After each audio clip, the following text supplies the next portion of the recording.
Familiar.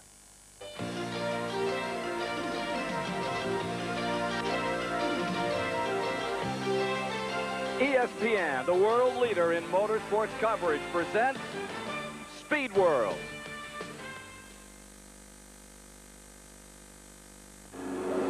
So let's take a look now at the Sears Die-Hard starting grid for the 1990 Watkins Glen Camel Continental. On the pole with a new track record at over 129 miles per hour as we look at the men that did it.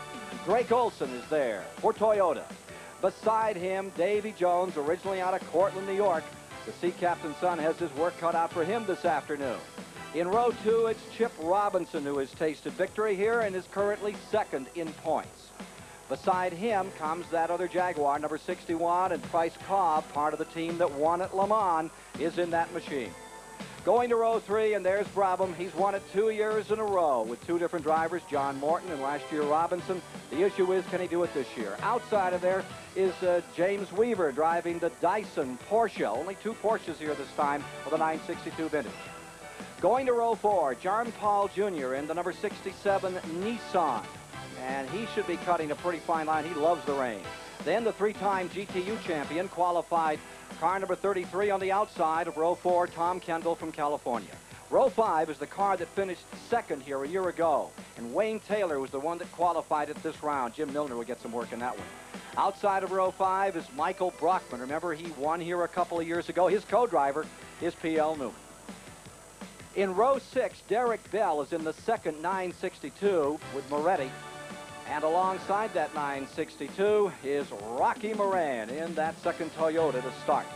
Row 7 today is Charles Morgan and the Kudzu, which is built by Jim Downing. Finally takes a pole in Camel Light. Outside is Calvin Fish in the number 19 Camel Light car. For row 8, Velez from Spain is there, and that's the car that's been winning everything in Camel Light. Alongside is Jim Downing himself in the other Kudzu automobile in this event. And rounding out the field is Melgretti, and this guy is in a car that is sort of like a man without a country. It's a car without a groupie. It is a 4-valve Ferrari, so it can't run in Camel Light. It is running in prototype, but it's running on the tail end of everything, 3 or 4 seconds down. Be interesting to see how it comes along. Then Howard Katz in car number 9. He was a winner here with Jim Downing a year ago. Camel Light car. Row 10, Uli Berry. That's the car, the number 40 car, that is the machine that they can't decide which category it's in. Well, they've decided it's in C1, and another absolute disaster has befallen the Jaguar team. Their car number 61 is in the pits and apparently has a fuel pump problem. So one of the Jags is down, and they had to go to a reserve Nissan. Let's go to the pits for just a moment. Gentlemen, during the afternoon, I don't think we can overstate what a black hole Watkins Glen has been for this proud Jaguar team. They have started 2 cars here for 2 years. They have yet to record their first finish at Watkins Glen in IMSA racing. Right now, John Nielsen, ironically the man who shared the Le Mans 24 hours winning Jaguar with Price Cobb, with whom he'll drive in this race, sits forlornly on the grid as they work feverishly to change the fuel pump. Now, once the field passes, and it is just crossing under the start-finish banner right now, the team will be allowed to push this car back to their pits, which is at the very entrance to the pits, in order to effect any other repairs. But for right now, John Nielsen has gone from the heights of a Le Mans victory to the depths of a non-start on the grid here at the Glen. So there'll be 2 cars coming from the very back on this very wet, rainy day, nasty track. Well, of course, the pit must have been absolutely a scene of feverish activity working up to this race after such a beautiful morning, and their warm-up was run in good conditions. Everybody will have been changing wings. Some teams may have even gone so far as to change springs and sway bar settings for sure, especially those that are adjustable. There's the number 1 car replacing the 83 car, which is their old model, but of course has won something like 30-odd races, so it's certainly not an old, obsolete model, but it's obsolete compared to their new one. Although he's starting at the back, of course, they really mean at the back of the C1 grid. I noticed he's taken a position ahead of all the Camel Light cars. So far, that is. Whether the powers that be decide that's on or off, I don't know. Take a look at what that half-mile back straightaway looks like, where 206 miles per hour was registered by Drake Olson in the trap. Let's go to Mike Joy on pit road. Ken, the Nissan team has had a really tough morning. They blew a turbocharger in the morning warm-up in the 84 car, replaced it, and that's the car Chip Robinson will start. They had to coin flip right when they rolled the cars to the grid, rolled the 83 back to the garage with a black box electrical problem, and toted out car number 1. Fortunately, Jeff Brabham had practiced in that car for about an hour yesterday, so they had a little bit of a chance to develop and work with it, but until this morning, they were not planning to race that car. He starts at the back, not the very tail end of the field, but the back of the prototype part of the grid, just in front of Charles Morgan, the new Camel Light track record holder. There's the story on the Nissan as we settle down and get ready for a go here this afternoon. Coming to you live from Watkins Glen, the Camel Continental. A lot of water coming across the track there on the approach to turn 7. That could cause a bit of problem. Now, there's a lot of water running across the track. Standing water is one thing you really don't want. Getting set for a start, Mike Brockman in that 5 car in which Newman will join him, and Paul injured his ribs much as you did yours in this similar situation. Absolutely. These modern GTP cars have got so much, developed so much side force that he hurt his ribs yesterday, the seat, pushing on the seat so hard with the chest. It really does. And my ribs still ache from Japan, which is nearly 3 months ago. Jay Cochran may get a run in that car for some of the day. There are the weather conditions. And as we say, it was as shiny as a new dime at 7:30 this morning, then turned foggy, then turned rainy. It continues that way at the present time. Because if they've all changed their setup for a wet race and now it dries out, somebody's going to get caught badly out. Which well could happen. The way we look over the valley here, it well could be that they'll have a dry track before they've even advanced 100 miles into this thing and a bright sunshiny day once again. These big ground effect cars, of course, pump huge amounts of water off the track. You see the first for today, which was $60,000 in the Camel Pyramid. Last year's winners, the Nissan, going for 3 in a row. Getting set to bring them down. They're coming out of that final turn 11, headed into the main straightaway. And watch those rooster tails of rain as they fly into turn number 1 with Drake Olson trying to lead the way, but the Jaguar cruising on the outside, going into the first turn, taking the advantage. And Spice there of Tommy Kendall, the green and white car coming up. There's the number 1 car of Jeff Brabham. All the field through turn 1. Davy Jones driving the Jag that sprints out in front. Here's Davy Jones into that first position. Olson is running in second. And now to the fastest part of the course, this long half-mile back straightaway. It's scary the first time out around there with that standing water, because this is when these cars can do a very, very abrupt spin on deep water. Weaver trying to get down the inside of the Nissan. Rob Dyson is not here today, the owner of that car, number 16, and often driver of it. He's in Germany, pleading with Porsche to give them something more. These cars now outdated. They've taken the 100 pounds off them. They're down to 2,000 pounds in weight, that number 16. And the car number 61 now joins the field. The 61 car comes out well back on this field, almost 3/4 of a lap down. Not a good way to start a race, but 3 hours or 92 laps is a long way to go. And in fact, there he is, almost a full lap down already. Price Cobb, John Nielsen machine. Look at this battle continuing further back in the field, and ripping up through traffic comes number 33. Picking up some spots is McCarthy, the English driver, working with Tom Kendall. Kendall qualified the car. Now McCarthy is in the 33. And the young Englishman really seems to like the wet. Weaver closing in, turn 10. Slippery there. Weaver could have a good day today. The Porsche is a bit long in the tooth, but of course an incredibly reliable car and a lot of downforce. That is the... looks like the Velez car. Velez car. Lopez? Yep. Thomas Lopez, who had 5 victories this year, the number 32 car, leading the Camel Lights back underway. 6 victories, I beg your pardon, this year. And back underway. Up in front, it's Jaguar leading, and Davy Jones is there. There's the Velez car making its way around. Second place man is Olson in the 98, and the number 33, Chevy Spice.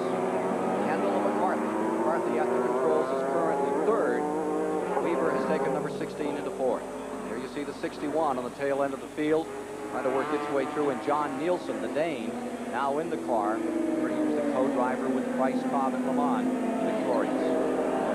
The Nissan there with the headlights on it is equipped with Goodrich tires. BF Goodrich, this is their big racing effort. Number 1 car gives you some idea of the gloom out there. It's a bit misleading because we've got a long lens on that, but even so, it is extremely misty, foggy, and a lot of spray being kicked up by those cars. You can see the spray coming up Jeff Bradley's car there. Car number 84 around the 16 for that was for 4th position. You see the 61 tail leading the field, trying to pick up some time is Nielsen. And now you see just behind them the 98 car and the 33 machine as they continue their war. That is for 2nd place.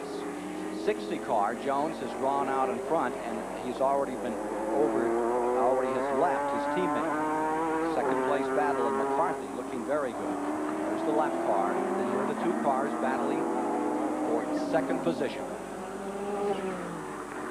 Gentlemen, let me update you on the 61 car with John Nielsen. They were able to effect the change so quickly. The problem was the fuel pump. What they did was not change the pump, but add an emergency pump, simply circumventing the one that was not functioning with an emergency one that is now riding alongside John Nielsen in that car. So as Davy Jones continues to lead here, the man on the charge is McCarthy, the number 33, the Chevy Spice. Overwhelming everyone, just picked up and moved around the number 98 car. And he has sight set on the number 60 Jaguar, 61 on the tail end of the lead lap. And Nielsen trying to settle in here. There is the leader, number 60, Davy Jones. He's a great starter. I remember when I raced here in the BMW team back in '86, and he and I were on the front row together. And he went off like an absolute bat out of hell when the flag dropped and pulled out about 4 seconds on me in a couple of laps. He's done just the same for this field this afternoon. But that Spice is really honking on here, the number 33 car. Pulled out over the Toyota, the pole-sitting Toyota. I think the Toyota's probably very stiffly sprung and not absolutely ideally suited for wet weather conditions. If it should dry out, look for that car to pick up speed again. Car number 64 that was in 6 is now in the pits. The car that finished 2nd here a year ago is Bob Barker. The 64 car is in fact here. I believe it's an axle problem. There must have been a vibration that Wayne Taylor sensed in the car. The crew ripped off the right side rear tire, immediately started yanking on the axle and the upright. They found whatever it is. They're going to take off the hood now. Very costly early stop for Wayne Taylor and Jim Miller. Meanwhile, Perry McCarthy out of the track continues in car number 33 to close on the leader. Number 60 as we take a look at this machine which gave such a great performance a year back. Jaguar is leading, looking for its 3rd win of the season, and this car, number 33, being driven by Perry McCarthy in his 2nd U.S. race, continues to close ground here in the Camel Continental, just underway under very adverse conditions. McCarthy, whose first race was at Mid-Ohio with Thomas Lopez in the Camel Lights, and he won it, is continuing to gain ground on that lead automobile. Well, there you see Davy Jones continuing to lead out here today as we battle in the Continental, the Camel Continental at Watkins Glen. But what had been a 4-second advantage has now been whittled down to just this margin over the 2nd place car, number 33, the Chevy Spice. And the old predictor Hobbs was right on the nickel about the performance of that Chevy Spice from the 4th row at the outset. Well, you've got a couple of advantages. The Spice is an extremely drivable car. I drove a 19th Spice in Japan just a few months ago. They're very easy to drive. And of course, with a normally aspirated engine, in a wet weather condition, you have so much more control over how you apply the power. A turbo always has that little bit of lag, and it always has a huge rush of horsepower, which in the wet is not what you want. With a 6-liter Chev, he's got more than enough torque in that Spice, and obviously he's finding extremely drivable this afternoon, but he just doesn't have the grunt down the straight, for instance, which is a long part of this course, that the Jaguar does. So Perry McCarthy is hoping that it's going to stay wet, but the sun appears to be coming out to me, so look at that, right on him now. This is a very, very slippery corner as they come onto the old circuit, and he pulls right alongside, and there's that tremendous torque he's got. He's got the inside line going to turn 10 and takes it away. He's driving extremely well, but Davy Jones, I tell you, he's a tough little nut when it comes to driving these cars. So we have a new leader, and it is a Chevy Spice going out in front. And the Chevy Spice guys going absolutely burlesque in their pit. The 2nd car, the number 64 car, is still in the pits. It was penalized for having extra folks over the wall on the 64. They also have an axle problem apparently, but just barely brushing something out here in the turn 8 area, we're told. Bob Barsha has more. Julian Randall is team manager for Spice USA. They now have their first lead in a Camel GT race. Perry McCarthy in only his 2nd race has given it to you, Julian. What'd you light under his fire. Well, I've known for some time that Perry's extremely good in the wet anyway. I've looked at his Formula 3 results. He was always very quick in the wet. And I think the car suits the wet. I mean, we're giving away 150, 180 horsepower maybe to the turbo cars, and the rain's a great equalizer. We run a softer setup anyway with our car, which suits the rain. We get more grip. So if conditions persist, you feel confident you can lead all the way? Yeah, we're doing a rain dance here. Julian Randalls.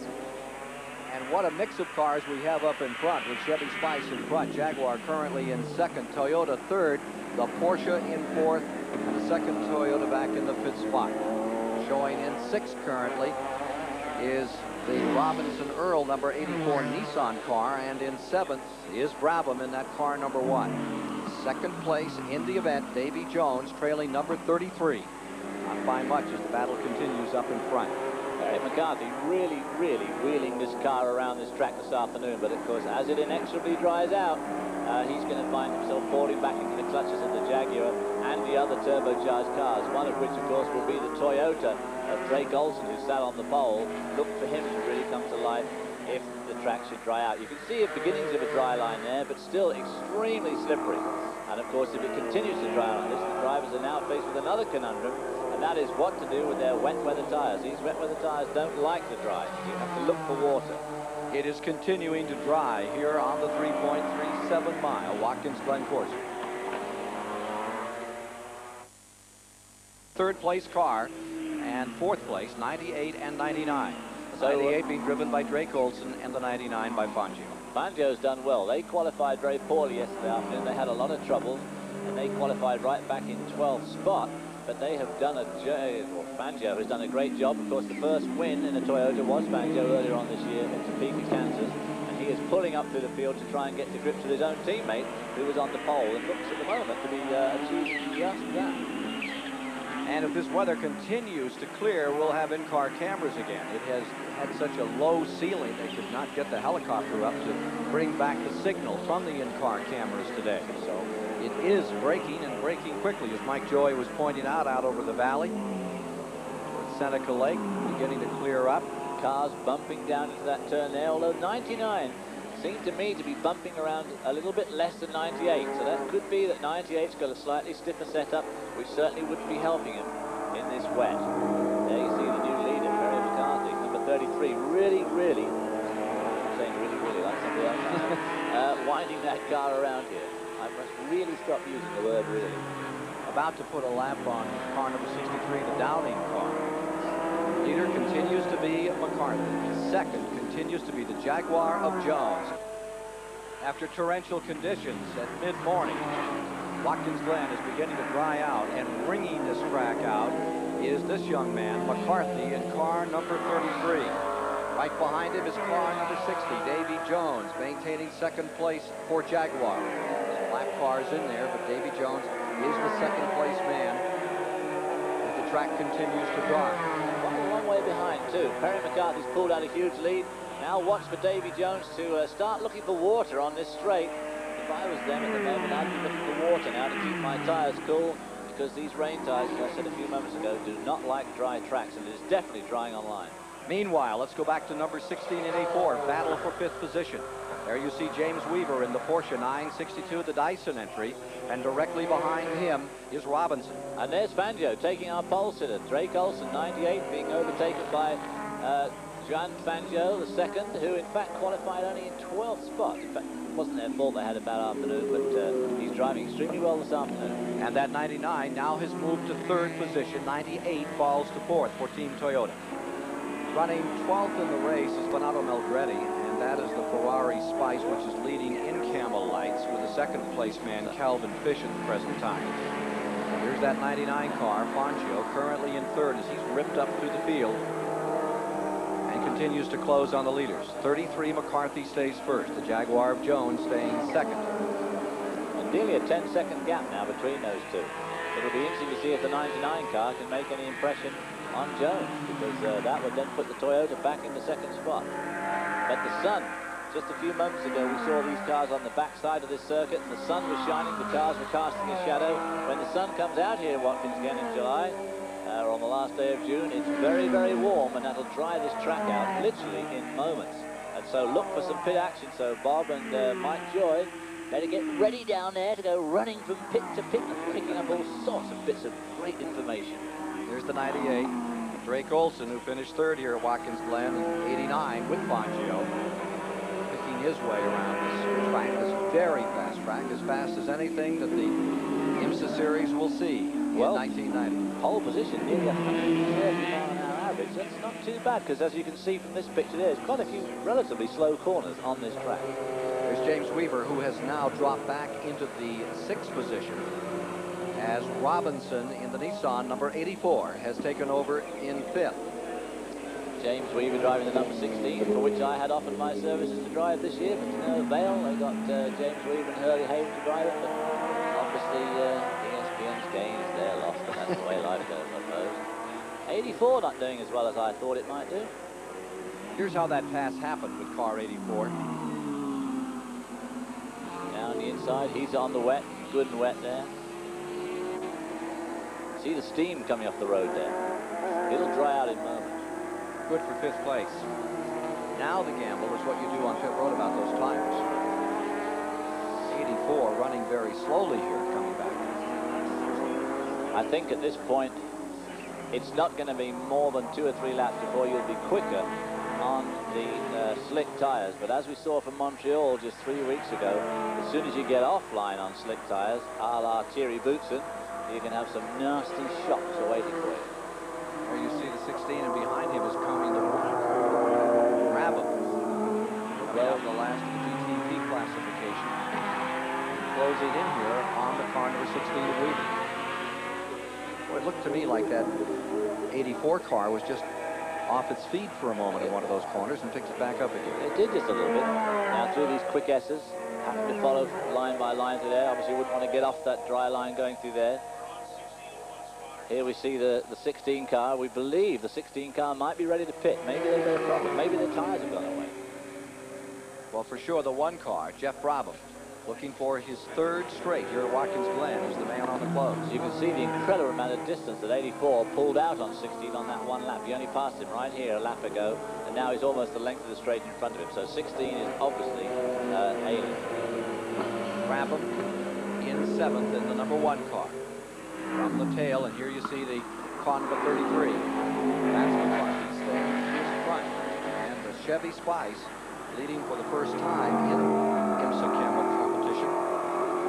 Perry McCarthy and Julian Randall all praying for rain. Going down the inside of the pit lane, see right up to the pit wall there to find all that damp. Wants to try and make these rain tires last as long as possible, just in case it should rain again, but it just doesn't look to me as if it's going to happen. They were anticipating 2 fuel stops in the running of this 500-kilometer race. Here's the dice. Weaver there, Brabham after. 12-second lead from 1st to 2nd, and this race seems to have, someone like Nigel Mansell and Gerhard Berger last week, seems to have galvanized James Weaver into action. Thought of being overtaken by the older one of the Nissans.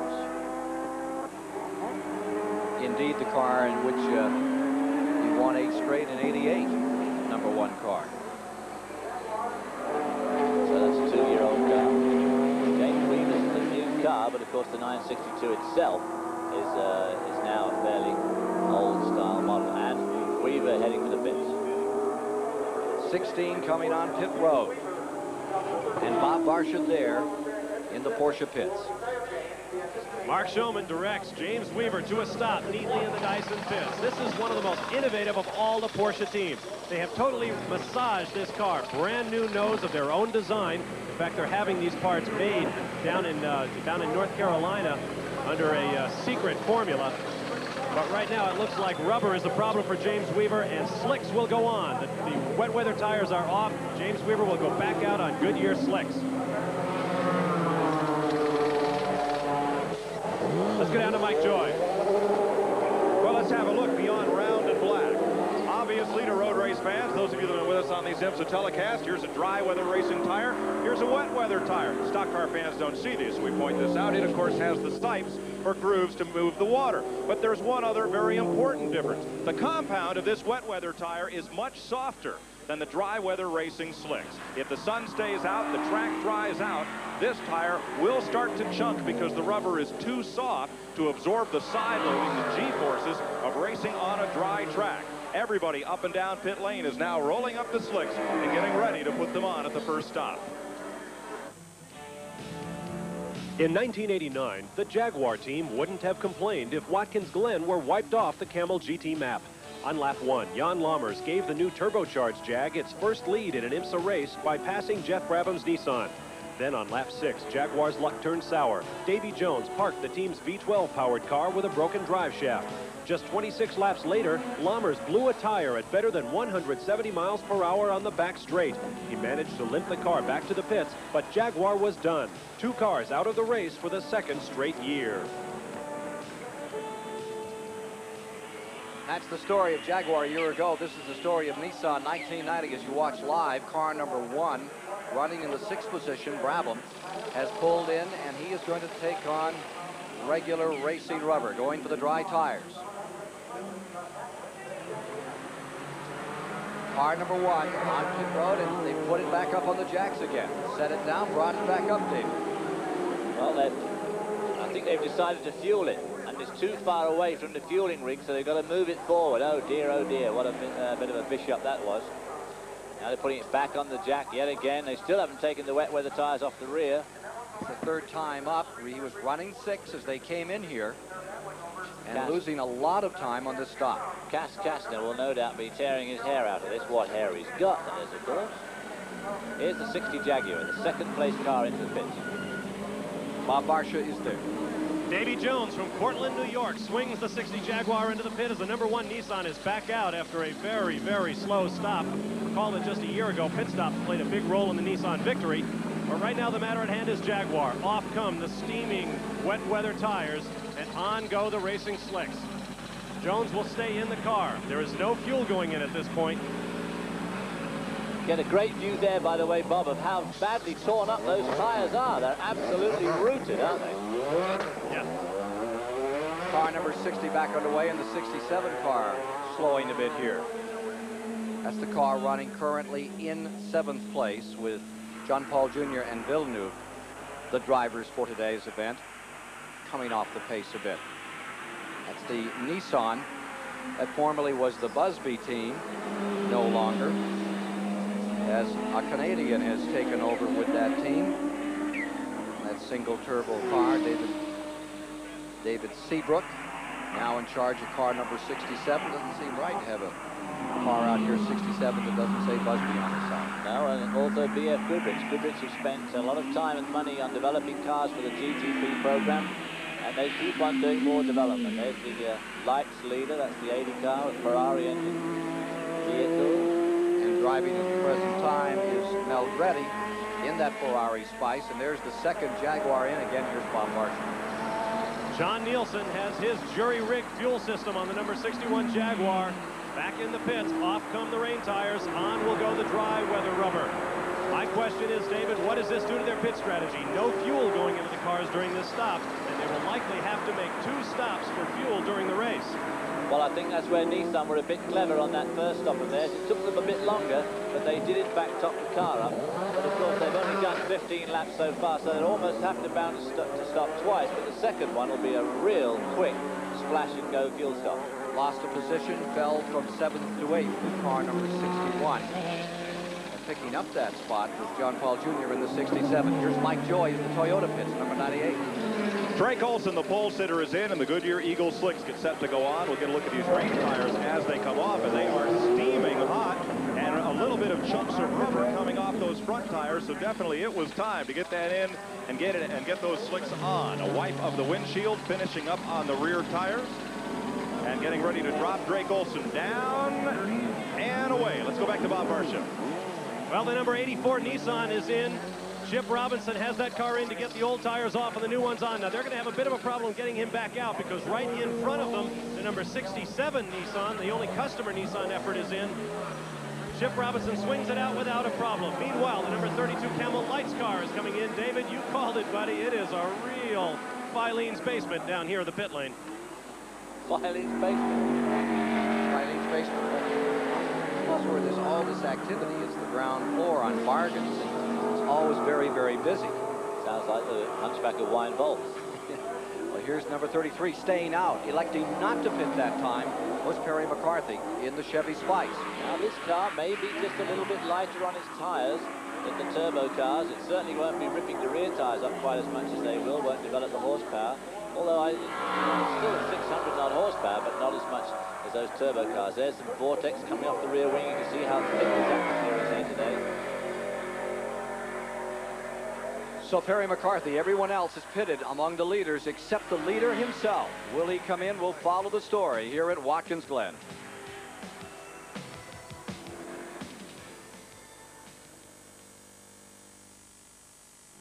The leader is in the pits. Here's the story from Mike Joy. Perry McCarthy getting service from the Spice team. Slicks going on, and again, they are not fueling the car either, preferring to stay on their scheduled game plan for fuel stops. Now, with a lighter fuel tank, perhaps they can run a bit quicker. They're saying, get him off the jacks, and finally they do, and he spins away. He gives up a spot. Davy Jones takes over, just coming by. Jones moves into first. McCarthy falls to second. Greg Olson lines third, and running fourth is James Weaver for the Porsche 962. Then in fifth is Chip Robinson in the Nissan. Running sixth is number 99 Toyota with Fangio. Back in the seventh spot is Brockman in car number 5. Mike Joy. David Hobbs, I'm wondering about this strategy. Some of these teams are taking on fuel. If there's a caution later on, they would not have to stop or give up track position. But these teams that are taking on the 4 tires and not taking the time to get fuel, maybe the car will run a little quicker because it's lighter, but what do you think of that strategy? Well, I don't think it's the way to go. Not with 17 laps gone. If it had been like 4 or 5 laps in, that's one thing. But with 17 laps down, I would have thought it would have been time to put some fuel in the car. They will be lighter, but I don't know how much it's going to help. Of course, if nobody else puts the fuel in, it doesn't matter because they'll all have to stop again. But I think that the Chevrolet Spice's moment of glory is probably past as it continues to get drier and drier. I think these more powerful turbocharged cars will be able to stretch their legs and pull away. But hope springs eternal in the human heart because it may rain again. 7th place car, Mike Brockman is now on pit road in the prototype. Let's go to that car number 5 pit. Michael Brockman at the wheel. He's the road test editor for Motor Trend magazine. Wonder what kind of testing he's doing here today. Paul Newman tested this car at Lime Rock a month ago, decided to come here and run it at Watkins Glen. They have a sweet power steering rack on the car, make it a little easier to drive with the tremendous cornering G-forces these generate. And that front tire that's come off, boy, it's ready. I mean, the cars that are still out there on rain tires may begin having problems if they don't get any rain soon. There are only 4 of them that have yet to pit. So the Old Spice rejoins the field. That's Old Spice. Not a commercial name coming back out. Looks like the 64 is finally back online. It was in for many laps. We'll get a count as to how far down it is in the race. Maybe Bob Barsha can tell us more. I'll give you an update on both of the cars that were parked here a moment ago. The 64 car had hit something. Wade Taylor had clobbered something with the right rear corner. Suspension problem, they got it fixed, but he was many, many laps down. Now behind me is the 67 car. John Paul Jr. sits in it. He brought it in with a broken shift linkage. He can only get 3rd, and that's not good enough for a place like the Glen. 64 being reported 16 laps down. 16 laps off the field. Well, I don't think you have to be a rocket scientist to work out he's never going to make it back. Davy Jones stays first. Kenton stays in second in the lead lap. Olson is in 3rd for Toyota.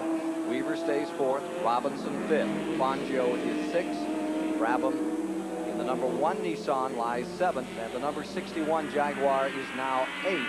John Nielsen driving. And the Old Spice with Brockman is in 9th. Bob Nielsen car is in 8th. Going to the leader in Camel White. That would be car number 80, Mel Reddy.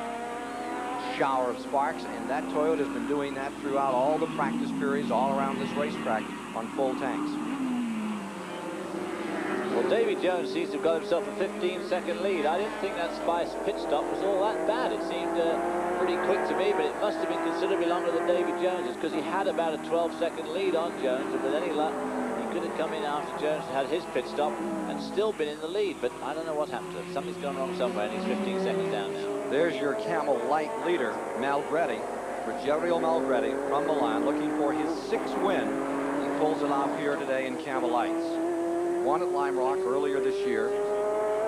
and he has a fair advantage at the present time over the car of Jim Downing, who is in second. Downing has brought the Kudzu up into the second spot. This is the Mazda Kudzu, and he has a new driver in the car number 63 for this outing. Guy that's doing very well, John Grooms out of Elliott, Maine. Very, very smooth. Now number 80 on pit road, sliding to a halt. Leader in Camel Light. Here's Mountain. And they'll go to slicks. Ken, this will be the last car that started this race to make a pit stop. The rain tires coming off, a squirt of spritz for the windshield, and they'll wipe that off. And they're fueling this car. The lights may be able to go this race on 2 pit stops, but I'm not sure if making a stop this early, or excuse me, on 1 stop, if this early would allow them to do that. But I agree with David Hobbs. If you're going to have the car in here, fuel it up, because you don't know what's going to unfold as this race develops. A little slow there on the left front. Now they've got that tire on. The other 3 are done. 1 center lock nut. It's on. The thread started. Here goes the air gun. And a wipe of the windshield complete. You see the dirt and dust on that car from running around here in the slipstream. Everybody else. Driver with his hands in the air like, what's going on? Now they've got to go around and tighten up the right front. Well, folks, here goes the lead in Camel Lights. It gives all the appearance of a 60s Ferrari pit stop. Apparently, the air gun misfired. Now they're going to put the nut back on. Oh, you see the driver just slamming his hand on the steering wheel like, well, it is one of those days. Now he's done. Car number 80 back underway. Very lengthy pit stop. And car number 63, we're being told, Jim Downing, takes over in first place, Camel Light. And a very frustrated driver behind the wheel now. There's nothing worse than working yourself up into a lather, doing a really good job in difficult conditions in the rain, and then losing it all in pit stop. You see one of the 962s, and here's the 63 being shown as second even after that lengthy pit stop. 63, which had been running second, apparently got in the pits, did some tire work of his own, and he maintains second place, David, Jim Downing. Leader in Camel Lights becomes, after this change around, car number 19, Calvin Fish. Fish's car will move up, and the 80 car will still be shown in the second spot. The 8 car, that's Morgan and Hessert in a Buick Kudzu. They're now running 13th overall and 3rd in Camel Light. And then the 14th position and 4th in Camel Light would be Jim Downing. There's that 19 car, Calvin Fish. Calvin Fish is driving with a guy called David Tennyson. David Tennyson owns the car. He's a fairly wealthy young Canadian. He's very young. He has limited driving experience, but Calvin Fish was just today extolling the virtues of it, saying he really has improved enormously. And the lap time between them, the difference, is now getting closer and closer as Tennyson gets more experience. So Calvin thinks very highly of his young teammate. And at the moment, Calvin's got the car in the lead. And I think the way he was talking this morning, he feels if he can get it there, his teammate can hold it in. So Calvin Fisher was out in some great racing Formula Atlantic 2 or 3 seasons back. 87 was Eastern champion, and he's won a couple of ARS races. The number 80 car, now shown as second in Camel Lights, is back after a lengthy pit stop. Now there's your leader, car number 19, Calvin Fish, working this 3.3+ mile, 11 turn. Very fast, very dangerous Watkins Glen course. You really have to be on your toes here. Stays in front of Donato Melgretti, and Morgan and Hessert 3rd with Downing Grooms 4th in Camel Light. Taking a look now at the leader, it's car number 60, Davy Jones, who now lives out in Lake Tahoe, but originally came from around Portland, New York. And for all of this being his home track, as we take a look at the complete running order for you folks interested in some of the cars further back in the field after 20 laps, he only ran, Davy Jones, what, 4 or 5 times here at Watkins Glen. A lot of folks have come out to see him in this area. They all went back to get safe harbor from the inclement weather this morning in the caravans and campers around the racetrack, but they're all back in place, and a good crowd here at the start-finish line. The Camel Continental, first of the big holiday races, and of course coming up on July 7th here on ESPN to Daytona. World Center of Speed with Winston Cup International cars. That ought to be a dandy after Dale Earnhardt's incredible victory over Ernie Irvin this past week up in Michigan. Car number 60, Davy Jones here, has the lead. And that in front of him, of course, the other car with the headlights on is his teammate, 61. That's John Nielsen, who had that dreadful start. They had to change the fuel pump or add a fuel pump to it. And in fact, I suppose when you think about it, he's lucky to be only just about a lap down. Running about the same speed as his teammate, but nevertheless, very short of the lap. And running at the tail end in 8th place. 8 cars on the lead lap. As we were at lap 24. Harris McCarthy slipping back a long way now to the second place car. There you see those, the air being forced over those wings, compresses the air, squeezes the water out, and you get those vortexes flying off the end of the wings. Think Jaguar can win their 3rd race out here today in 1990 in IMSA? Well, let's hope they can for their second. As Bob says, they've had a pretty star-crossed career here at Watkins Glen, never even finishing a race, let alone winning a race. So obviously they're hoping at least to finish. Dave Jones stays first.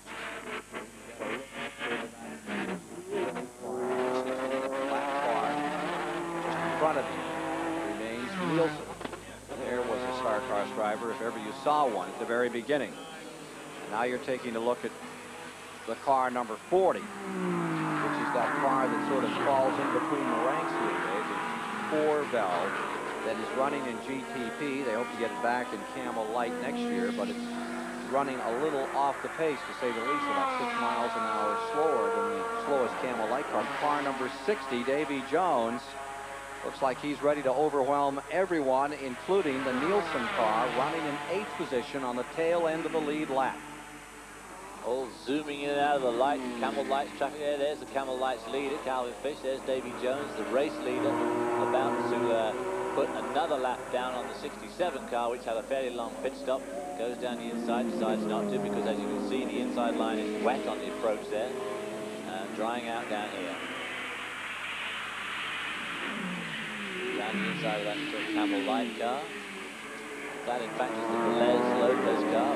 Getting back in front of the Jaguar there, not getting through without a bit of a struggle. Camel Light cars, of course, very quick through some of these tighter corners, being much lighter than the bigger brethren. Look at this battle for 6th position. There's Fangio in the 99 and the 1 car driven by Brabham. Quite sure how Fangio slipped so far behind his teammate. We saw him pass him in the wet quite handily. They both had pit stops. I can only assume that 99 must have had a longish pit stop, because he dusted off Drake Olston, pulled in front of him, and now he's way back. He's 20 seconds off behind his teammate. And these two having a fine old battle now for that 6th and 7th spot. Down to turn 1. The 99 car just barely staying in front of the Nissan, and this battle has been going on for the past 2 laps now, as the 1 has caught up but can't deal with the machine of Fangio that continues to hold that position. A few bits of controversy here, because the Toyota can weigh at its minimum about 170 pounds less than the Nissan, and that is because it's got a 4-cylinder, 4-valve engine. It's only 2 litres capacity, so and 1 turbocharger, as opposed to 3 litres, 6 cylinders, and they feel that they need to have that weight brake. People like Nissan and Jaguar say not so, they've got too much of a weight brake, but helps them probably more at places like Lime Rock, not so much here. The race leader there. 99 car slowing way up there at the end of the back straight and pulling off, going on to the old short circuit and going to take a shortcut back to the pits. I'm not sure you're allowed to do that. Doesn't sound like a very healthy situation for the Toyota team as they come down that area that will be used when the Winston Cup cars come to this track. They will use that short course. Not part of the day. It is done. Car number 99, which was running in 7th position. Fangio at the controls, who won, gave Toyota their first victory at Heartland Park in Topeka. Bringing it back, and it looks like the motor is gone away. Turbo's gone on. He's driven back onto the circuit, crossed on, pulls out in front of the 61 car, who in fact has put a bit of daylight between himself and the leader, number 60, who'll be just going right there. And 61, of course, is hot on the trail now of the number 1 Nissan, the car of Jeff Brabham. There's our leader, number 60, going through. There you see the last lap speed. They're really getting around this place. That is accurate, 128 miles an hour. Hold the phone. Still, McCarthy stays second in the Chevy Spice, some 28 to 30 seconds down from the leader, and third is Drake Olson. Let's go to the pits for this report. They're going to put the bonnet back on the Toyota. as Fangio continues to sit in the car and now begins to unhook his harness. The motor is just broke. Oil coming out the bottom and a big hole at the front end of this 4-cylinder turbocharged Toyota engine. We'll get a word with Juan in a moment. Fangio unhitching, clambering out of this car in which he had such high hopes. Talking to him yesterday, he felt very optimistic about this track. He likes those high-speed turns of Watkins Glen, but it's not to be. Car number 60, Jones, continuing to pull away from Chevy Spice. The lone Toyota left is Drake Olson. Remember that he and Fangio raced to 3rd place in this event a year back. Now it's up to Olson to keep the fire lit for Dan Gurney's team. 4th spot remains James Weaver with the 962, and 5th is Chip Robinson with the Nissan. Going 6th is Brabham in the 2nd Nissan, and 7th, John Nielsen in the Jaguar. There you see the leader, car number 60 coming by. And the next car coming up here is the 67, running several laps down, back in 18th position, more than 5 laps down. John Paul Jr. now, who will be assisted by Jacques Villeneuve before the day is done. The Canadian driver who had some experience here and also won at IndyCar racing out at Elkhart Lake. Right now, John Paul still in that machine. Let's take a look a little further back at this field. See some of the other runners as we see him take that half-mile run down that back side of this course. Lengthy interval to the next car by. It gives you plenty of time to read the advertisements at the end of the straight, doesn't it? That 2nd place car, number 33, which is the Kendall Martin machine. Perry McCarthy is slipping behind Jones by quite a bit, and he is also slipping into the clutches of Drake Olson in the 98 car, the Toyota that set the pole. So Perry McCarthy, you see here, in the normally aspirated Spice, will be regretting very much this race was not run in its entirety in the rain, because boy, he was a revelation in those first few laps in the rain. Well, there you see the 9 car of Howard Katz and Bonner. Bonner now at the controls of that Camel Light car, which is being shown as 5th overall on the field. Behind him is Calvin Fish. Calvin Fish is leading in Camel Lights in the 19 car. And a good 10th overall, so there's the sun coming out on the backside of this circuit. There's Derek Bell in the Momo car about to put a lap now. He decided against that. 98 right behind him. And he's driving with Giampiero Moretti, who owns the Momo concern, and they make all sorts of things, road wheels, steering wheels, all sorts of other expensive bolt-on goodies. Watching the 98 car here, David, as it tries to get out from under some of the Camel Lights and move around that Porsche 962.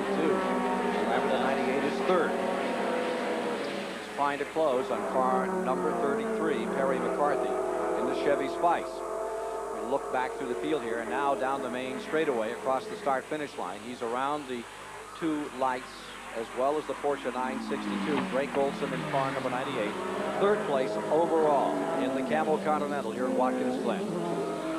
There are the lights, and there's the 19. That's Calvin Fish. It gives you an idea of just how well these Camel Light cars do perform, because it's taking Derek Bell all his work to get around them. It's not until they get to this long, very fast corner and the back straight that he's able to leg it past with the vastly superior power of the 962 over that Camel Light of Calvin Fish. But it took him 3/4 of the lap to achieve that pass. So it just shows how quick these little Camel Lights are through the corner. Calvin Fish used to work that car in the front running position in his 7th IMSA start. Had a 2nd at Road Atlanta in the lights. Ferrari Spice, car number 19, leading here at Watkins Glen for the Camel Lights classification. For the overall prototypes, the turbos, and all the fancy goodies, it's car number 60, Davy Jones. Half-lap advantage and building as Jaguar tries to win its 3rd race of 1990.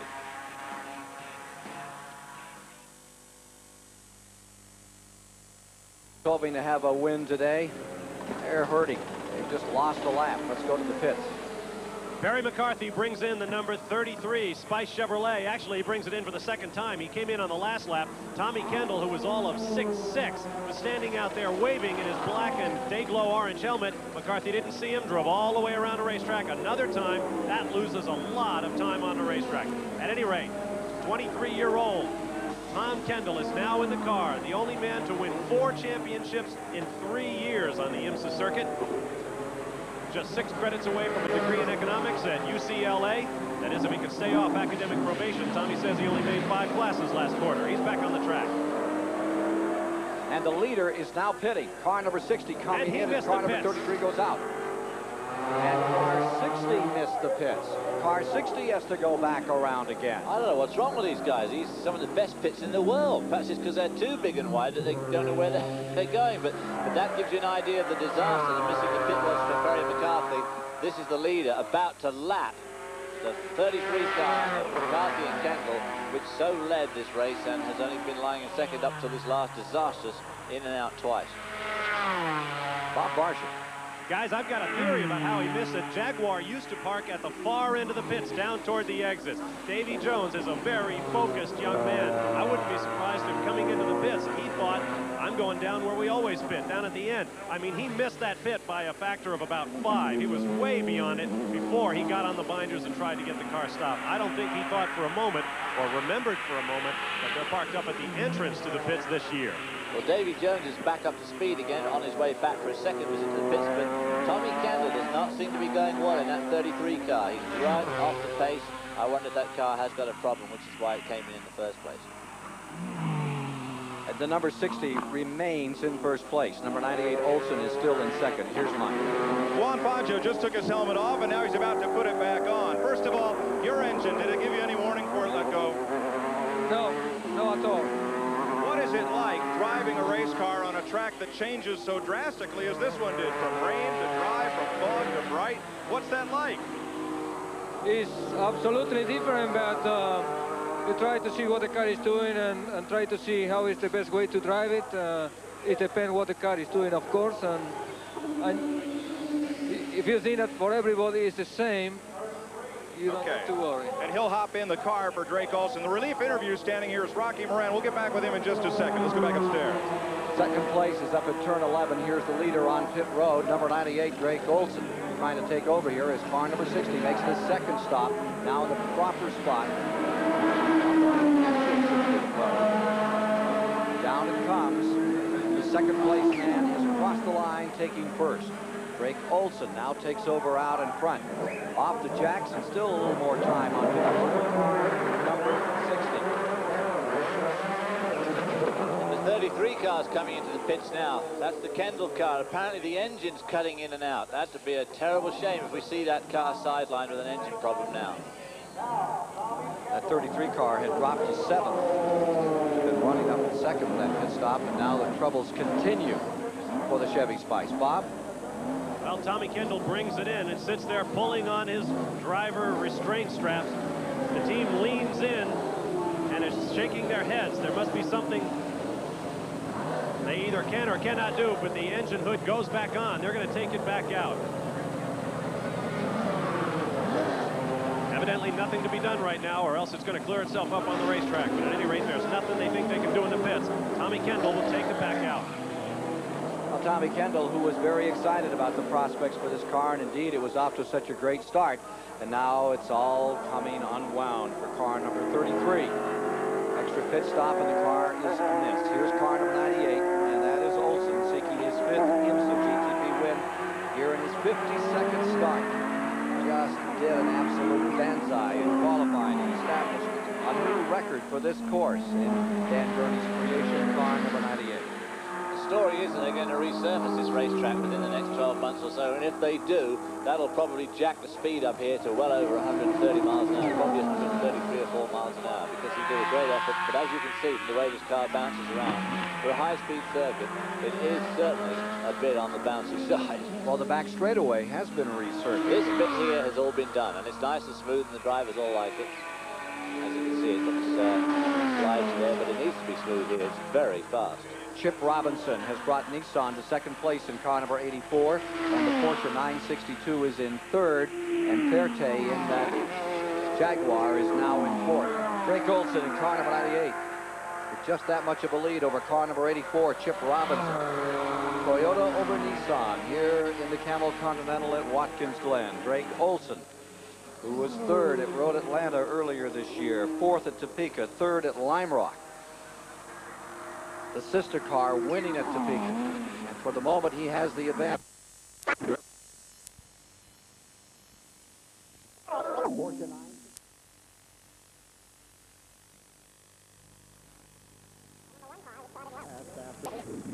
Was retired before the event began. And going 7th is the Brockman-Newman car. They're showing 1 lap down now on that Old Spice. Here's your leader, number 98, out of Bridgewater, Connecticut. Saw him just running the wheels off his car and then crashing hard down at Lime Rock over the Memorial Weekend.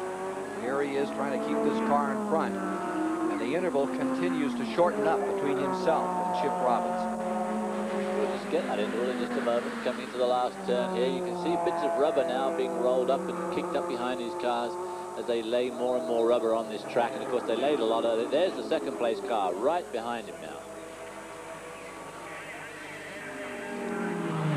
Interval recorded just a little over 3 between these two cars, about 3 seconds. Looks a lot shorter than you see them diving now, 2:21. It always looks very short in the rearview mirror, an awful long way out to the windshield. One of those funny things about Gap. 41.92 laps are complete.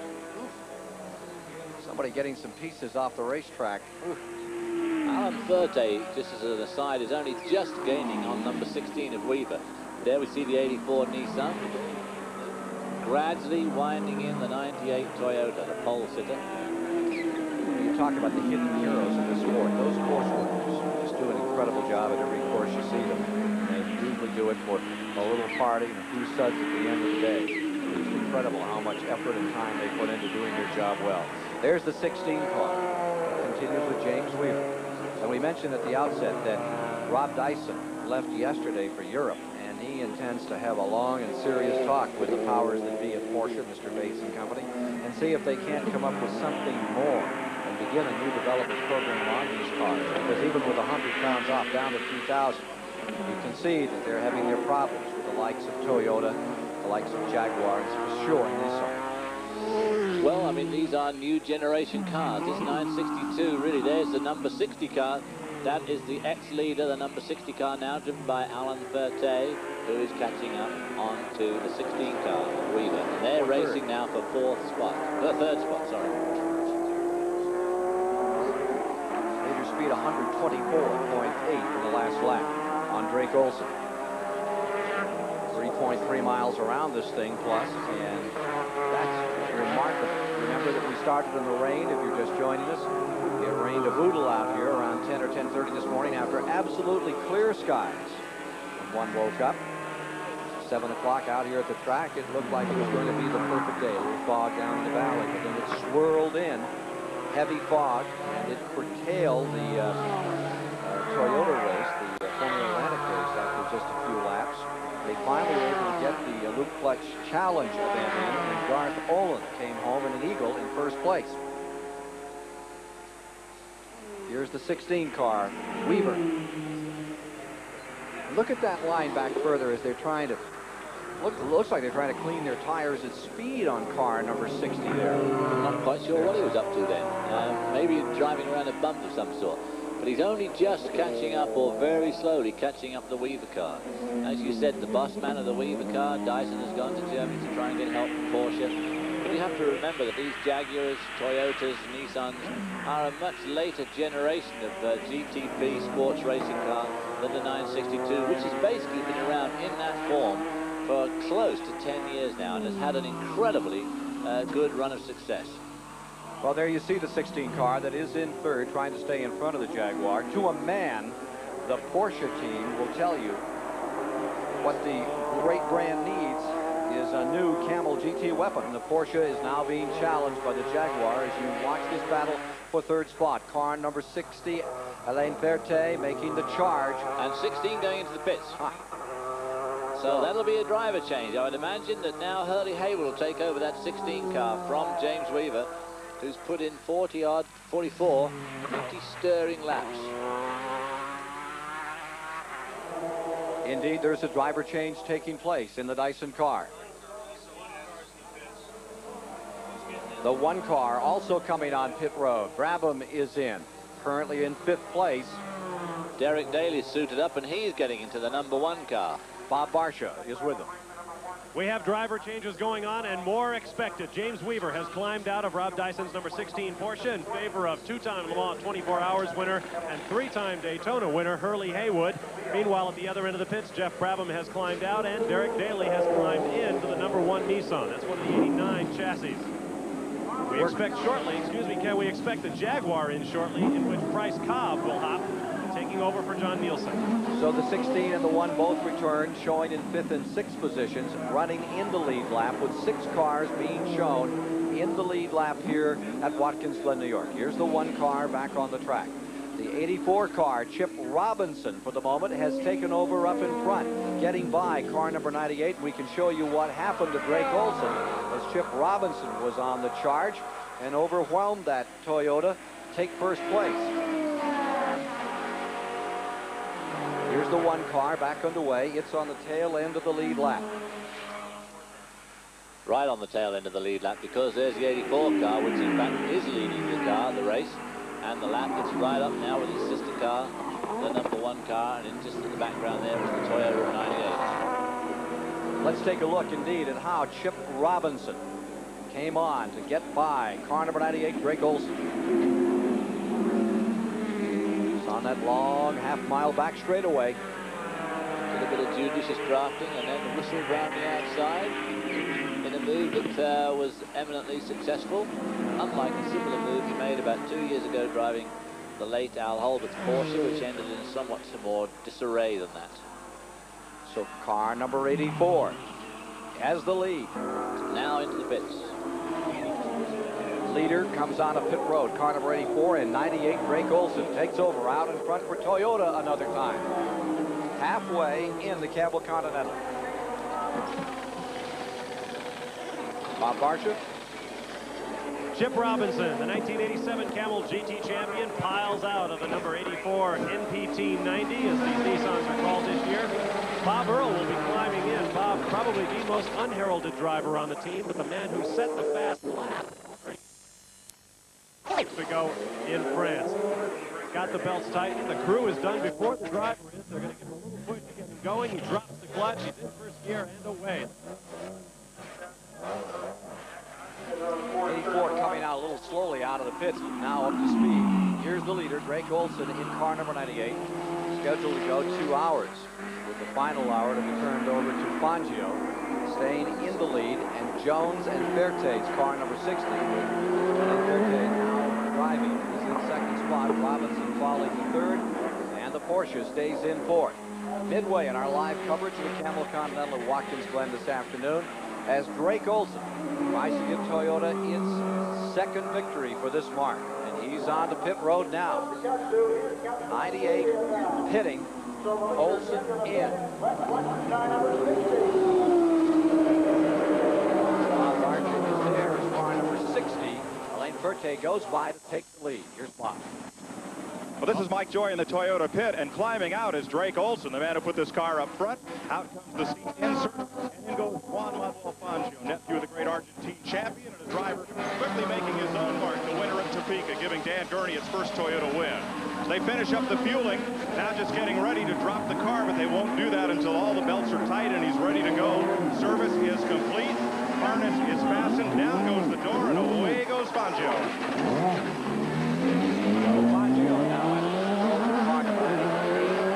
Chasing car number 60, the Jaguar, in first. And as the leaderboard shows in the Manufacturers' Championship in this race at Watkins Glen, it is Jaguar back on top. Toyota in 2nd, Nissan is in 3rd, Porsche is running in 4th, Nissan in 5th position. The number 60 car once again up on top, and we have 6 cars remaining in the lead lap, with the first and the 6 cars, the Jaguars, the XJR-10. And Squire with David Hobbs, watching a fine performance by Jaguar thus far today. They go for number 3 in the team rank. Al Ferte, brother of Mikel and Katie Ferte, a couple of very young and very hard-running French drivers. Done a lot of Formula 3000, a lot of Formula 3, a lot of driving in Europe. This is Alan Ferte today's first trip to the Glen now, and he likes it. Just moved over to Virginia, got himself a couple of acres out in the country there. Bob Earl has won just about everything there is to win in an IMSA competition. There's the 98, running in second spot. Originally from Argentina, nephew of the great 5-time world champion, Juan Fangio. Gives you an idea of just how bumpy the circuit is too there. Those sparks coming off from underneath that car, they're only rubbing blocks. Nothing important being rubbed off, but they run these cars pretty close to the deck. And on the bumpy circle, you leave those sparks as soon as you pull off line. Well, Greg Olson, he was a ski racer. I don't have to tell you what kind. Downhill, wide open. A guy that went through the traps faster than anyone, they say, except David Hobbs, at 206 miles an hour in that back straightaway. Unofficially, David, you had what? Well, we did about 208, 210 in the Hendrick Corvette back in '85 when, of course, anything went when it came to turbo boost and that sort of thing. And the car was giving about 1,100 horsepower. And we bounced our way down that old bumpy back straight. Pretty exciting. But for the official record, 206. Give it to Olson. Hurts Hobbs. Oh, done. Here's car number 32, the Lopez Velez car. And Tomas Lopez in car number 32. I will know Velez is still being reported in that machine. And they're the gentlemen that have come through with 6 wins this year in Camel Light competition. They're back in 5th today for some reason. They're not done so well. Good scramble developing up in front. We're being told that Calvin Fish is still in car number 19. And they're still reporting Mel Gretty in car number 80 as running second in light. And look at this battle. This is the battle for first place in Camel Light. And Camel Light standings, we'll be back with more of that competition in a moment.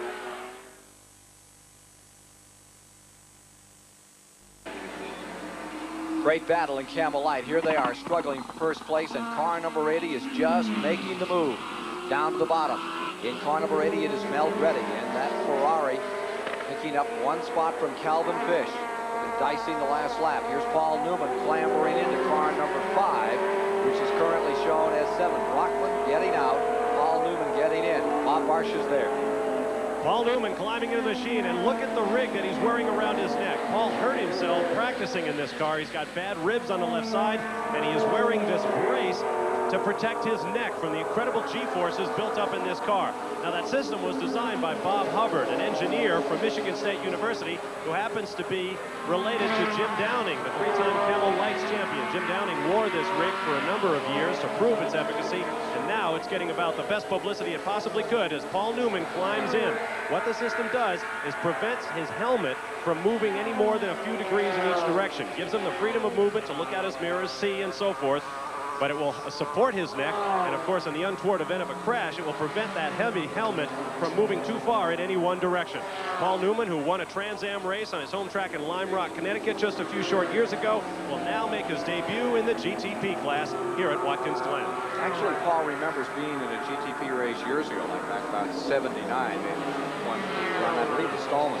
Here he is just getting ready to go. This car has been shown in the 7th position. 1 lap down. Meanwhile, here's your leader, Alain Fete, in the XJR10 Jaguar out in front, with the Fangio Toyota maintaining 2nd, and Bob Earl taking over in the Nissan in 3rd spot, and a Porsche in 4th. You can't get a better manufacturer mix than that among these sports prototype cars. And that's the 33 car that he just put another lap down.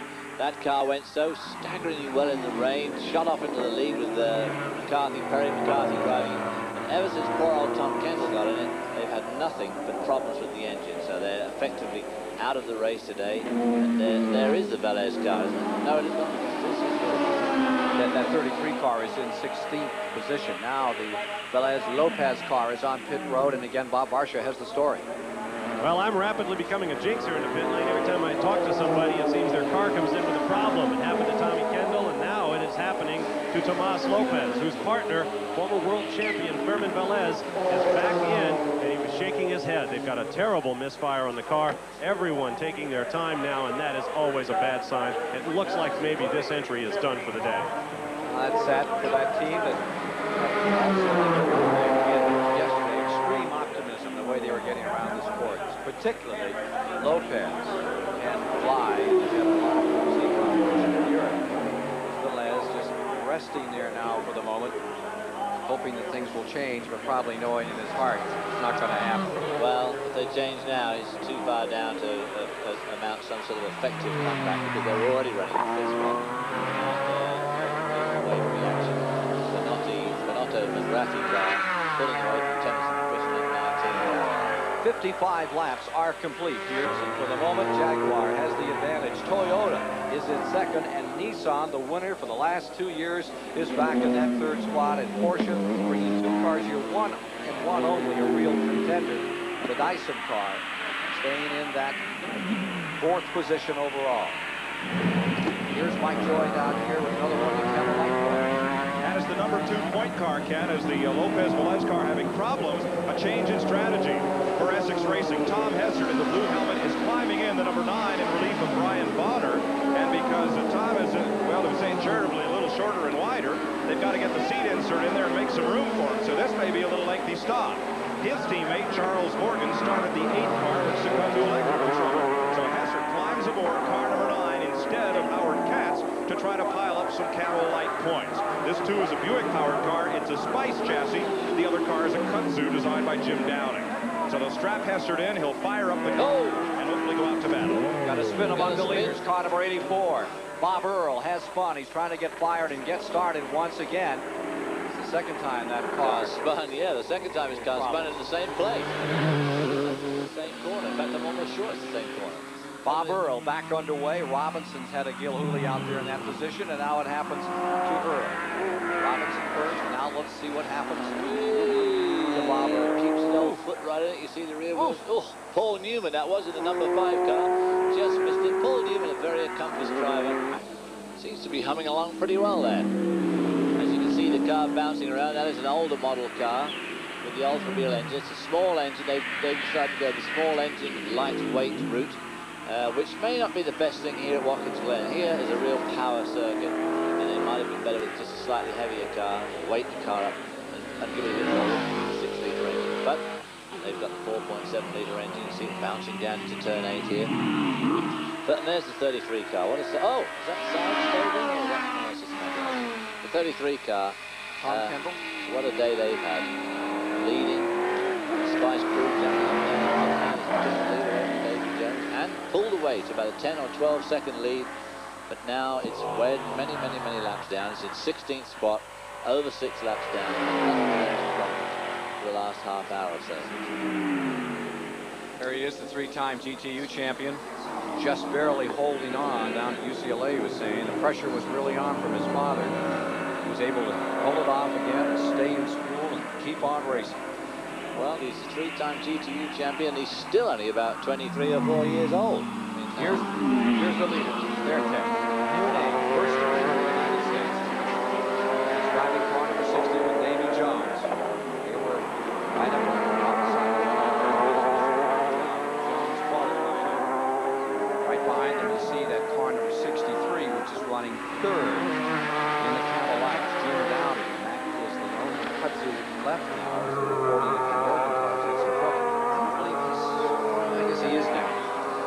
Kudzu Mazda, and there into the picture comes the leader of the Camel Lights, the Calvin Fish David Tennyson car. As we go back to our leader through turn 1, starting up on this very long, fast run down into turn 1. There's the leader of Camel Lights about to put a lap onto the 63 car, which is third. On the overall board, you see some more floating skies beginning to develop here. 5 changes among 4 drivers thus far, and only 2 cars out of the event officially withdrawn. Lack of attrition. Very. Ooh, I think we were just about to see a pass there. You see the 9 car. That's Hessert with Bonner now. Is that the Lopez car in the background there? No, that car just behind him. I think it's that 80 car. No, I didn't mean that. I meant parked. There was a white, looked like a white Camel Light. Number 9 car's got some bodywork flapping. They'll have to come in and look at that. The marshals will be out deciding what to do, giving him a black flag if he's not very careful. And there's a lap between those cars too, David. That Hessert car is running a lap down through the 80. Yeah, this is certainly not a position for a fight for the position. The 80 car is, in fact, that is the... right on the dime. That is the Furman Velez car. Not a good day for them at all. So our current points leader of the championship for the year is sidelined In Camel Light. in Camel Light. Get out of there. That's kind of a precarious spot to have it. A little bit they could do is pushing that back just a few. Is he thinking of doing that anyway? 62 laps are complete. 62 down as Verte continues to lead. Here's the 98 running in second, Fangio. 84, Bob Earl is running third. And Price Cobb has taken over in the number 61 Jaguar, finds himself in fourth. Fifth spot, still James Weaver. Curly Haywood now in the car number 16. Here's the 60. There is Jones-Forte combination. Stays in first place. And here you see that leader in the Camel Light. That's Calvin Fish's car on pit road. Driver change taking place here. Car on the right team, Mike Joy is there. David Tennyson climbs aboard, and they are gambling that the track will dry. There's a light rain falling right now, and they have gone and put slick tires on the car, uncovering the brake scoops, getting set to drop him off, and they are being held by the IMSA officials. Now they're going to roll him out, and we'll check on the infraction. Their team car, the 40 car, Yuli Vieri, is standing here waiting to get in it. It may be out of gas. It's up the head end of pit road being pushed to its pit stall. Meanwhile, that leader, car number 60, is on pit road. The leader in the prototypes this afternoon. Here's the car number 80 in Camel Light taking the advantage for the moment in that classification. And on pit road, car number 60 is resting there for the moment. They're taking on their fuel and getting ready to come back out. Now there we see a new leader, number 98. But, David Tennyson there was unsighted by the 80 car. Didn't see the leader coming. Nearly popped out under him. And the 80 car takes away that Camel Light lead from the Tennyson car. Tennyson, relatively inexperienced. Bernardo, of course, driving that 80 car. Bernardo, somewhat older than even yours truly, with great experience under his belt. There's the 60 car leaving the pit. Track conditions now, just the absolute worst they can be. Just a light sprinkling of rain. Of course, everybody's saying to themselves, is it going to really come down or not? David Jones back in the car. And he's about to be challenged by Bob Earl running in third with a Nissan car number 84, who's really closed up in that pit stop made by car number 60. Let's go to the pits. Gentlemen, as the number 40 car came in, John Graham, the Canadian driver who was piloting it, climbed out and collapsed in the pit lane. He's being attended to by the medics right now. The rapid response vehicle is here. He appears to be just overheated, very dehydrated. He's breathing very heavily. The medics are on the scene. He is awake, though, and he's talking to the doctors. Everything seems to be stable right now, but a scary moment there as John Graham just tumbled out of the car and did not move in the pit lane. He was immediately jumped upon by the pit lane officials, put behind the pit wall there where the doctors are talking to him now. He was driving that Ferrari Alba, car number 40, the 4-valve. We talked about the outset 3-liter V8, and you can see he just overcome clambers out of the car.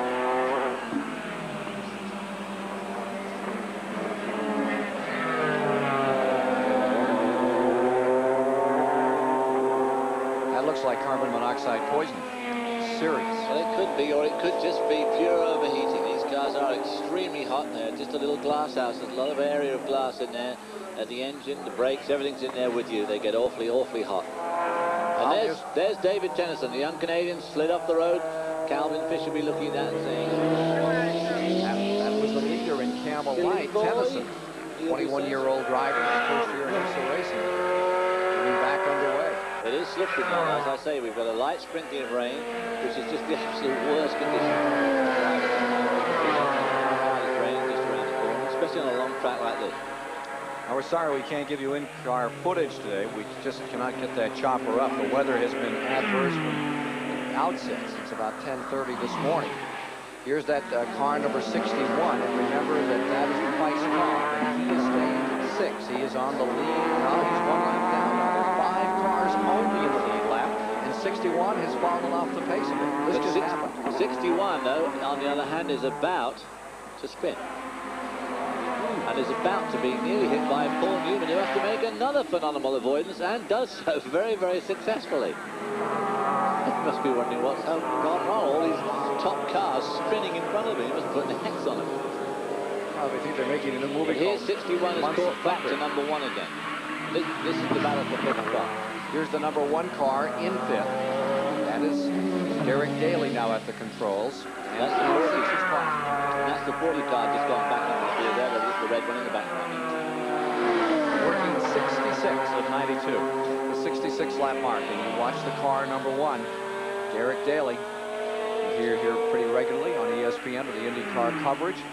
And he's under challenge.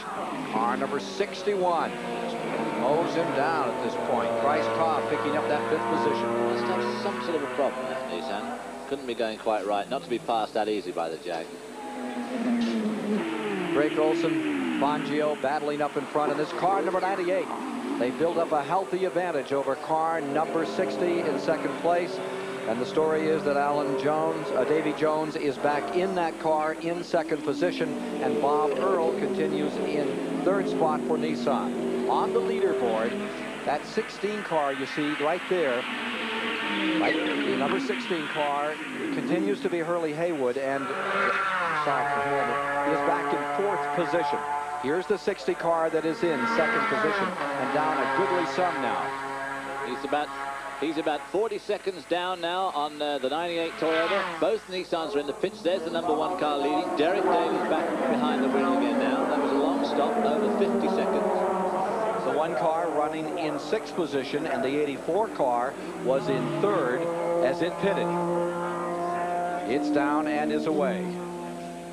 You can see there the dramatic difference in shape. And the 19 is in trouble. Calvin Fish's car. Tennyson, the youngster from Canada, 21 years old, has come a cropper here. Bounced off something on the right side. Apparently has broken some suspension, David. Looks like it. Oh, is that the rear suspension by the look of things? That'll be disappointing for all of them, of course, especially Calvin Frisch, who had driven that car to the lead of the class. Started off in that awful wet conditions and drove extremely well, so he'll be just a little bit peeved, but it's David's toy, so it's his prerogative. Here's the 84 car back on course, and Chip Robinson is back at the controls in 3rd place. Fangio in the Toyota first, Jaguar 2nd, Davy Jones at the cockpit of that car, and then at the keyboard of number 84, it is Robinson now for Nissan, running 4th, Haywood for Porsche. Minus 43 plus 8 is the board that Davy Jones got there. Bob Barcia. And as the action continues on the racetrack, I can update the condition of driver John Graham, who collapsed after getting out of the 40 car for Ruby Berry. I talked to IMSA physician Dr. Brian Herta, who says that it appears to be heat and excessive dehydration. They have loaded John onto an ambulance and taken him to the Infield Medical Center, where he'll get a check. But it appears that he'll be okay. Well, that's a good report on John Graham. Collapsing on the ground as he came out of the automobile. 68 laps are now complete as you watch Chip Robinson working car number 84. String of 2 in a row for Nissan in jeopardy here in the final moments. There is the 16 car that is running 4th place. Just in front of them, 3 laps down, you saw the Moretti Bell Porsche 962. That number 30 is in 7th. Overall, 3 laps away from the leader, number 98. Here's the 16 car. Derek Bell's at the wheel of the number 30 car now, and is going very fast, and probably would have been better. Oh, there's the 98 car. There's our lead car. Car number 98 in trouble, the lead Toyota. A year ago, Fangio and Olson found themselves 3rd in this event. Today, unfortunate moment. Can't tell what's awry on car number 98. Car number 60 coming to the line will take the lead.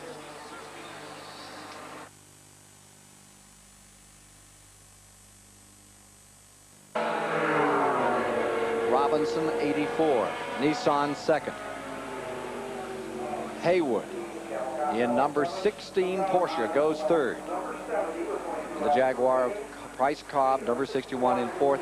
Brabham now 5th in that 2nd Nissan machine. There's the 98 still resting there. There's the 16 car on pit road. Driver change taking place. Here's the 67 in as well. Well, we're under caution. and as you watch them get set to go, the situation is this. Davy Jones is taking over the Jaguar. He's up in front. It's Chip Robinson trying to hold in there for Nissan and give them their third straight at the Glen. And the Porsche 962. Now James Weaver is back at the controls. That lies third, and those three cars are in the lead lap as 73 laps of 92 are down. In the fourth position, a lap back, it's the second Jaguar, and it will be Price Cobb at the controls as we get set to go green. Running in fifth position is car number 1, and Brabham is there. Jeff Brabham a lap down. In the sixth position, it's Paul Newman. Overall, that car, the Olds Spice, is running 3 laps down for the leader, and in seventh, Derek Bell in car number 30. The eighth position on the field is still being shown as car number 98, but that number is about to off the board completely, and that'll move the Camel Light car of Donato and Meldretti into 8th position overall, and the leader in the Camel Light classification. Getting set to go, once again, Watkins Glen IMSA prototype competition. Away and running car number 60. The lead machine, the number 61, is running 1 lap back in 4th spot. There's the 84 car that is the second place machine, 75 laps complete. Third place car remains, number 16, nice and Porsche, James Weaver there.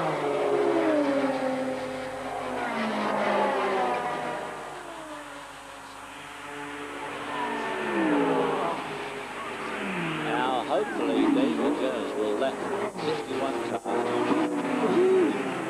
Look at this happening, and there is Paul Newman holding position in front of the 30. Oh! They go into the corner.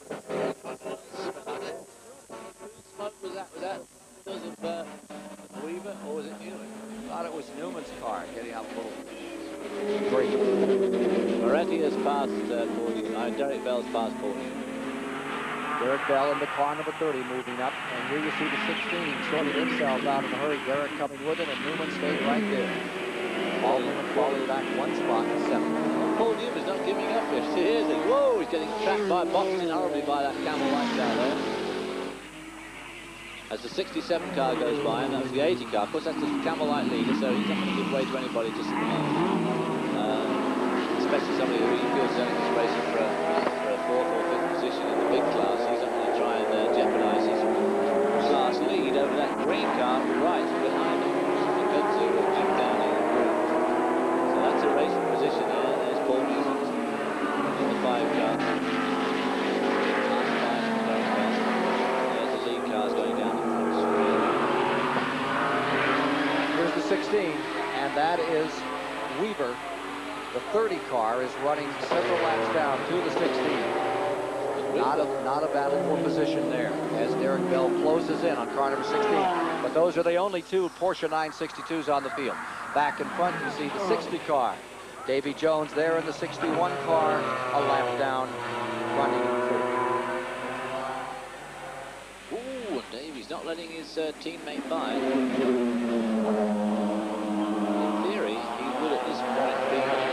To let him through if it doesn't slow him down too much, because he could either use 61 as a block on this 84 car coming up here, which is one way. On the other hand, if he lets himself unlap him and they have another caution flag, it'll let 61 unlap himself. There you see that interval between first, number 60, and number 84 Nissan in 2nd spot. Chip Robinson.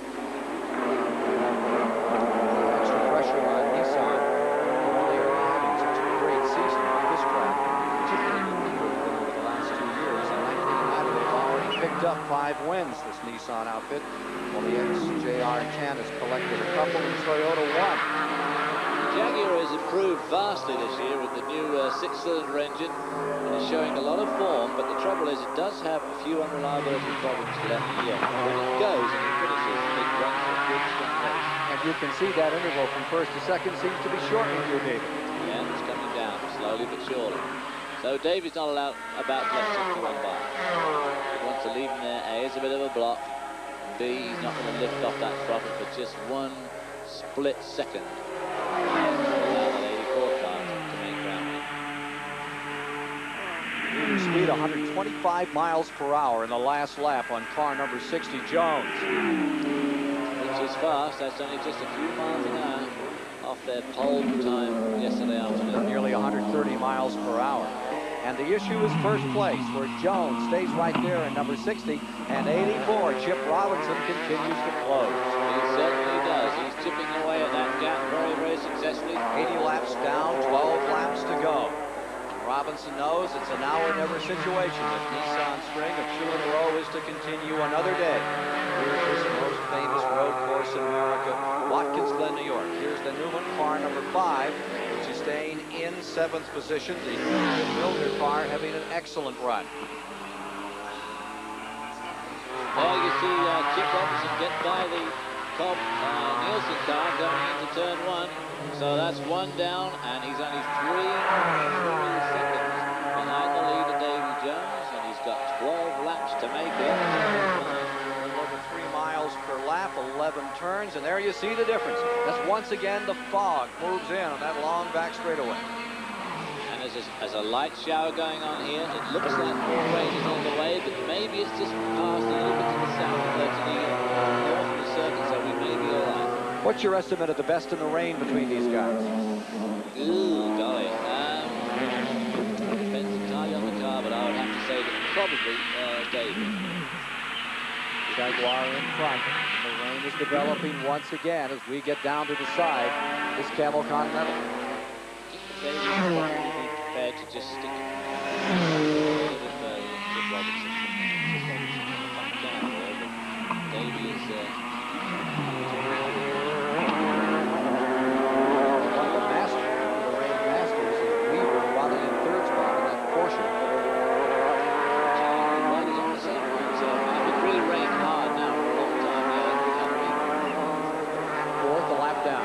Cobb on the number 61. And he was just overtaken by this car number 84.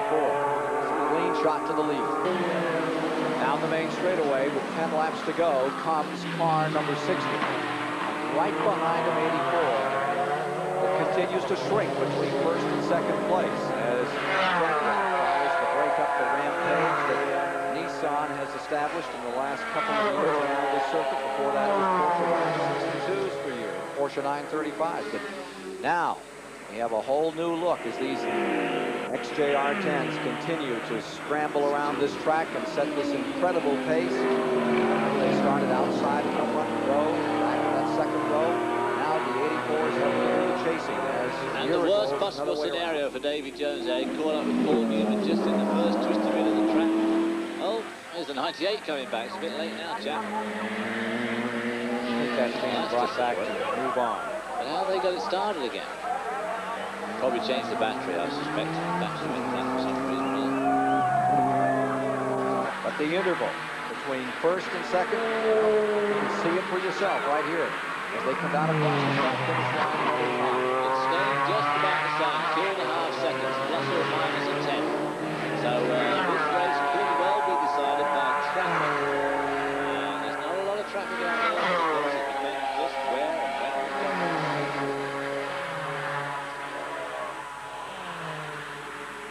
Like I say, this is a sort of gap. It doesn't look much in David's window, in his mirror. It looks a long way in Chipper's window. 9 laps to go. 9 remaining here this afternoon.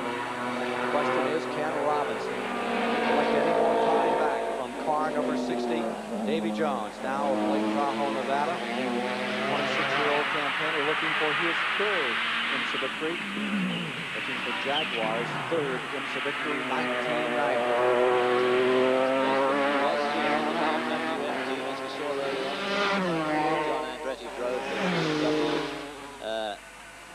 GTP cars with the old 2-litre engine, rather similar to what the Toyotas have here today. First and only victory for those cars, and his first victory in GTP racing.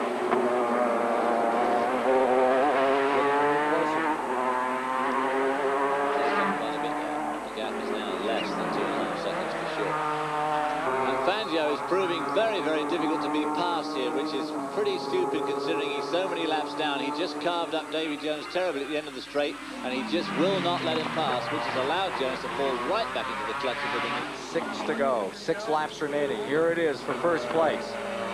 Manufacturers Championship. Whoa. Robinson diving down in, trying to move, and he gets the spot. Car number 84, Robinson overtaking the Jag, and now it's Alan Jones fighting to get back up on top. What a place to overtake. That's turn 5 at the end of the straight, the fastest corner here. Very, very fast. Not much runoff area, as I said before. Very pretty gutsy move.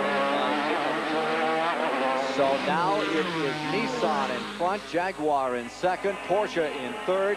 3 manufacturer makes, all in the lead lap as we get down to the end of this 500-kilometer test. 92 laps at Watkins Glen. Chip Robinson with an incredible move at the end of that long straightaway, going for his 13th win, and I'm sure he's got Davy Jones' dander up, David, and wants to get right back into this thing. Well, I'm sure he does. It seems to me like the Nissan really has got that corner at the end of the straight handle. I mean, you've got to get your car right. That's not just driver. The car's got to be dead right for that corner.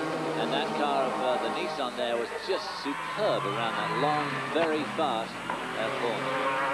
There's the Toyota coming back at David Jones now. David seems to have just lost the edge a bit. Maybe his car's done up a little tiny bit. He's certainly doing a number here today at Watkins Glen. Chip Robinson at the keyboard, and he's giving a virtuoso performance with a pass just moments ago that has put him in first place over the Jaguar of Davy Jones, and now he's trying to lengthen his advantage in the waning moments of this event, which has been run under every condition you can think of. Here's the leader in Camel Lights. That continues to be car number 80, and Fernando's car is about to be overlapped by the number 84. There you see the 2 leaders. Camel Light leader and the overall prototype leader in this event. Just 3 laps left to go. Certainly good. Chip Robinson's got a lock on this. Davy Jones is slipping further and further back, and in fact could be passed by the Toyota. Not that that will make any difference. It's 15 laps down, but he seems to have either settled for second because he settled for second, or he settled for second because something is just not quite right with his car. Davy Jones, whose last win was at the Sunland 24 at Daytona with Jan Lammers and Andy Wallace. Now there is the 63, the second place car in lights. That's the car that Jim Downing has created himself, the mutant turtle, rolling right along here. Second this afternoon for a man that's had such an incredible record in IMSA competition. 21 wins he has recorded, Jim Downing. And of course, was the champion of lights on 3 occasions, 85, 86, and 87. There's the number 16. That's Weaver, the Dyson car. Here's the 84 car as the laps trickle away. As Chip Robinson looks like he has got it hitched up to take it home. The way it's gone today after Toyotas in this event, the 64 that ran so well here a year ago. Having its problems early, falling well back. For the moment, however, this twin-turbo V6 stays out there in the lead, and there you see the 98 continuing to whip through the field. Remember, he's many laps down. He's got his poncho remaining in the 98 himself. The 4th place car overall is Pryskov, and then a lap down in 5th is Jeff Brabham. 6th spot is Derek Bell, 3 laps down, and 7th position overall, 4 laps away is Paul Newman.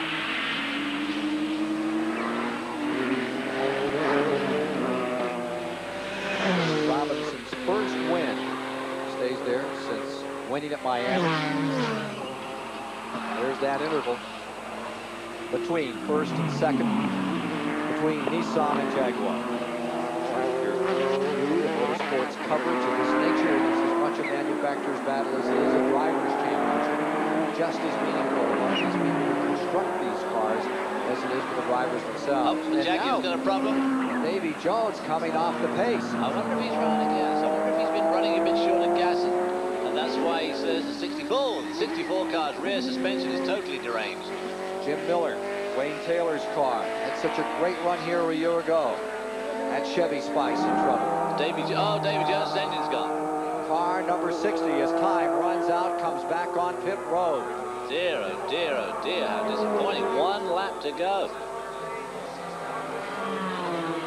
in its last lap is car number 84. And guess what? As the rain pelts the crowd here, second place now becomes number 16, Weaver. Weaver will move up into second place, and trying to hold on is Robinson. There's your second place machine. Dyson's car. James Weaver, outstanding driver, taking it very gingerly now as we get down to the final moments of this one into the last lap. Incredibly slippery now after this race has been run and all the rubber and oil has been dropped on this track.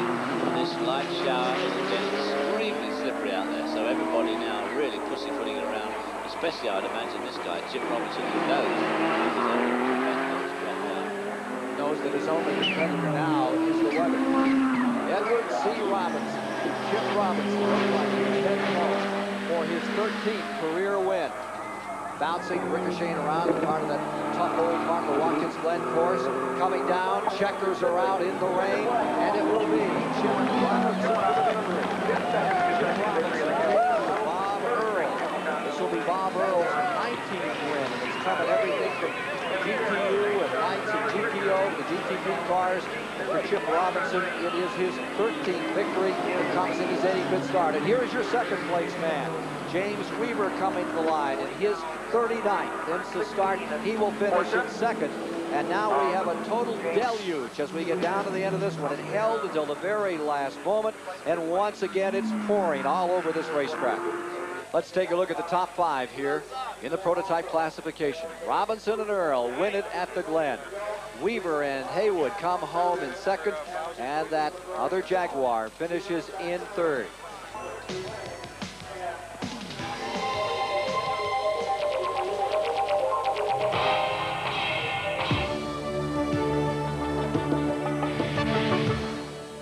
There's more great motorsport action for you this Saturday afternoon when we go weekend live.